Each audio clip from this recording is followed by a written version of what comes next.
it occurs to me that I have not yet made a video about how this car drives after putting the cold air intake and the Tazer on it. So what we're going to do is we are going to go ahead and we're going to put this in track mode, and then we are going to go for a little drive. I gotta go get some baby formula, so the best time to do this video is, well, right now. It's not raining currently. That's going to change here in a bit, and it's still somewhat nice outside, so we're gonna go do this.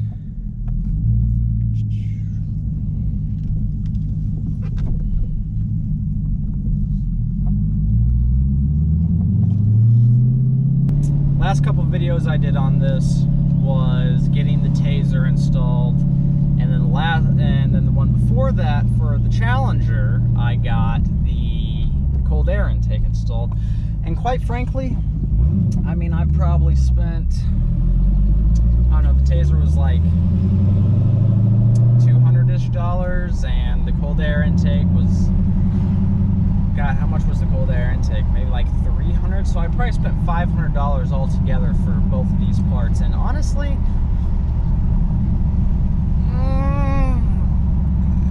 I don't know if it's worth it. Now, the Tazer itself, if you don't have a Scat Pack, or, well, we'll just say right now a Scat Pack. If you don't have a Scat Pack with the adaptive suspension, or mainly the adaptive suspension, then it's kind of maybe worth it. But I know a lot of the newer Scat Packs nowadays, they go ahead and you already get the SRT performance pages. With my year Scat Pack 16, you don't get SRT performance pages with this car. You just get regular performance pages, and it's cool, but it doesn't give you a layout like the SRT modes do. So that's nice. Is it worth $200 though for the Tazer?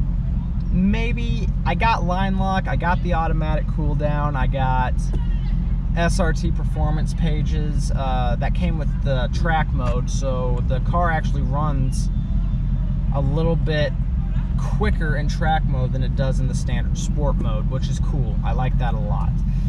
But the cold air intake, honestly, aside from giving you a little bit more engine noise, I really haven't noticed that much difference in power. But $500 for car parts, those are two easy upgrades that you can do to your Challenger fairly quick. So I'll let that be up to you guys if it was worth it for $500. Was it worth it to me? In a way, yeah, in a couple other ways, not really. Just because, like, I really feel like I didn't get too many performance gains out of it.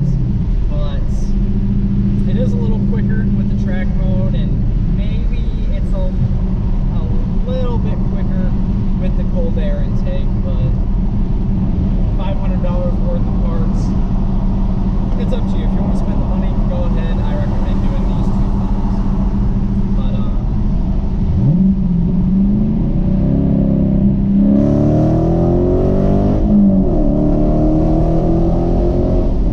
oh yeah,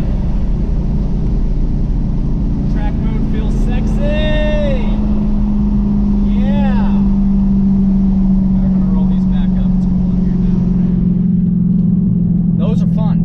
Track mode is fun on this car. So the Tazer feels more worth it than the cold air intake, in my own opinion. If you have a 15 or a 16 Scat Pack that doesn't have like the real SRT performance pages, go ahead and I would say get the Tazer, because track mode just gives her that little extra oomph that you don't get in sport mode. And it feels good, especially on a manual car. Manuals are not faster than automatics anymore. And this car, my buddy Chris, his channel is Sour Horsepower. I actually recommend checking him out. He's going for the fastest stock record time in a Hellcat Red Eye. I'm pretty sure he's going to get it just with the way his Red Eye is set up. But he also has a Scat Pack Charger, and doing a pull next to him with my manual versus his automatic, he was able to get me every single time. You know, and it might also have something to do with the rear end a little bit too, because in the Scat Pack you get a 390 rear end, or in the Scat Pack manual you get a 390 rear end. With a Scat Pack automatic, I think you get like a 308 or 309. I think it's a 309. And it just has a better transmission, honestly. I love driving manual. You really only should get a manual if that's exactly what you want. It's not faster than an automatic. It just isn't. But I feel like a manual is still a little bit more fun than an automatic. Like, yeah, you got the paddle boys with the automatic, but there's just something about pushing a clutch, changing the gear, rev matching, that you really don't get with an automatic. But yeah, track mode is definitely worth it for this car.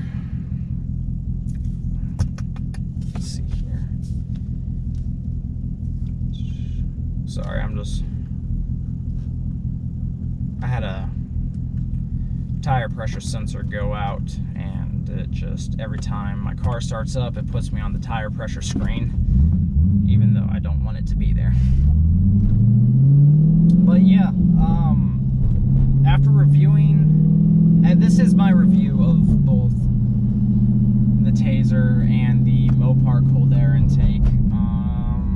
I'll tell you what, like I said, Tazer's worth it. Cold air intake, it gives you a little bit more engine noise, but other than that, I don't really think there's too much horsepower gain out of it, and if it is, it's not even that noticeable. But the track mode for the Tazer, that is noticeable.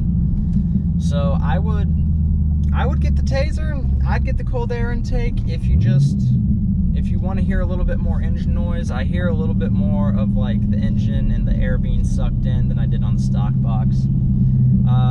Like I said, it's 500 bucks. When it comes to car parts, 500 bucks isn't that expensive. Oh my God, there are cops everywhere outside of this Target. What the hell is going on?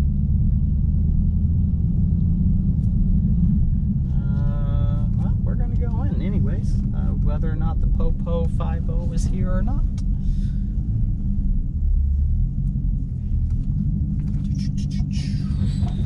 Cool. Yeah, if you guys like this video, go ahead and give me a thumbs up, leave a comment. I went with the Mopar cold air intake. Why? It was one of the cheaper ones, first off, and two, I heard that if you go ahead and get the Mopar cold air intake, but you have a stock intake box to begin with, it will give you about the same 10 to 15 horsepower gain that any other CAI would. I don't know if that's true. Most of the cold air intakes that are out there don't require a tune. It's a tuneless cold air intake, I guess, if that makes sense. Because there's really not that much horsepower gain. It's really not doing anything to your air intake. You're not changing your throttle body, so the amount of airflow that's coming through is the same, basically. So I don't know. I don't know if it does the same or not. I can hear the engine a little bit more. I don't know. Yeah, so like, comment, and subscribe to this channel, because I'm going to keep doing stuff to this car. Next thing this car is getting done to it, I'm taking the rims off, because I don't know if you remember one of my older videos, one of my rims got a crack in it, and I had to get a replacement rim, and I bought one off Craigslist thinking it was the same color. It's not. So I have 3 gunmetal gray rims, and now 1 black rim. So we're going to be taking all 4 of the rims off, sanding them down, and painting them black, because I really like the way the black looks against the blue.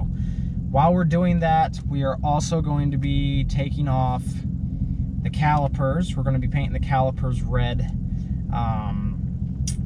And then I got new brake pads as well. They're like upgraded brake pads. We'll see if they're better or not. yeah, I'm trying to think if there's anything else we're going to do to the car anytime soon. I'll get a catch can.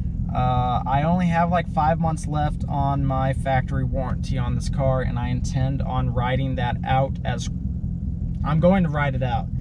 Afterwards, it's free game. I'm talking camshaft, I'm talking Pro Charger, I'm talking I don't give a crap if we blow the engine up in this thing. I mean, I kind of do. This is a 1 of 5 car. There's only 4 others out there just like her, and I'd like to keep this. I'd like to keep the engine if I could. But we're just gonna send it, and if it blows up, guess what? It blows up. Gonna be getting drag radials for it. I am gonna hit the drag strip up soon as everything else opens out here, and then from there, we're just gonna run it on the. We're just gonna run it on the Indy 500s that are on the back right now. I'm not gonna be doing anything insane with it. I'm just gonna take her down the drag strip with these Indy 500s, and then not gonna be doing any harsh launching. I'll probably only take it up to 2,000, maybe 2,400 RPM and launch it that way. My buddy Sour Horsepower said if I take it up any more than that, I probably need a rear diff brace, especially on tires that are going to stick. So rear diff brace, drag radials, and some lightweight, probably 18-inch rims, maybe 17s are going to be coming here in the near future as soon as the warranty is done on this car. So stick around. We're going to build this thing into an awesome machine. I'm thinking about getting a Pro Charger for it, which is supposed to give me up to 215 horsepower, which that is putting me in stock Hellcat wheel horsepower, baby. So that's down the road, because those things are like 8 grand, and I'm just a lonely airman on a budget. So I'm not a lonely airman. I have the best wife in the world and the cutest kid ever, but still, I am Air Force member, and we don't get paid that much. We get paid enough, like a decent amount, but I don't just have 8 grand to throw out a Pro Charger for no reason. So yeah, stick around. We're gonna get this thing built. We're gonna do awesome shit. Like, comment, subscribe, and I'll see you next time. Bye.